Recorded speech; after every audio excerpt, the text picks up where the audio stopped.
Sir പറഞ്ഞു auto സജഷനിലൂടെയാണ് ഒരു വിശ്വാസം ക്രിയേറ്റ് ആവുന്നത്. ഈ ഒരു ഓട്ടോ സജഷൻ എന്ന് പറയുന്നതിന്റെ അടിസ്ഥാനം എവിടുന്നാണ് വരുന്നത്? ഇതിന്റെ അടിസ്ഥാനം എന്ന് പറഞ്ഞാൽ ചിന്തകളാണല്ലോ, നമ്മളെ മനസ്സിലുള്ള ചിന്തകളാണ് ഫീലിങ്സ് ആയിട്ട് കൺവേർട്ട് ആവുന്നത്, അല്ലെങ്കിൽ ഇമോഷൻസ് ആയിട്ട് മാറുന്നത്. നമുക്ക് രണ്ട് തരം ഇമോഷൻസ് ആണ് ഉണ്ടാവും. പോസിറ്റീവ് ഇമോഷൻസും ഉണ്ടാവും, നെഗറ്റീവ് ഇമോഷൻസും ഉണ്ടാവും. പോസിറ്റീവ് ഇമോഷൻസ് ആണ് എന്ത് ചെയ്യുന്നത്, പോസിറ്റീവ് ഫീലിങ്സിലേക്കും, ഫീലിങ്സ് ആണ് ആക്ച്വലി എന്ത് ചെയ്യുന്നത്, ഫീലിങ്സ് കയറുമ്പോഴാണ് നമ്മൾ ആക്ഷൻസ് എടുക്കുക. ആക്ഷൻസ് ആണ് ആക്ച്വലി നമ്മളെ റിസൾട്ടിലേക്ക് നയിക്കുക. ഇതാണ് ഇതിന്റെ ബേസിക് കോൺസെപ്റ്റ്.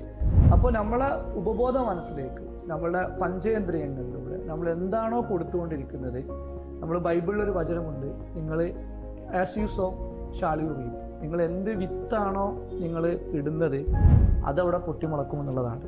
അപ്പോൾ നമ്മുടെ ഉപബോധ മനസ്സിലേക്ക് നമ്മൾ എന്ത് കമൻ്റ് ആണോ കൊടുക്കുന്നത്, പ്രത്യേകിച്ച് നിങ്ങൾ ഹിപ്നോട്ടിസ് ഒക്കെ ചെയ്യുന്ന സമയത്ത്, അതല്ലെങ്കിൽ നിങ്ങൾ പിന്നെ മെഡിറ്റേഷനിലൂടെ ഒക്കെ നമ്മൾ എന്ത് ചെയ്യും, ഇത് സാധാരണ ചെയ്യുന്നതാണ്, ഇത് ഇങ്ങനത്തെ ഓട്ടോ സജഷൻസ് കൊടുക്കുന്നതാണ്.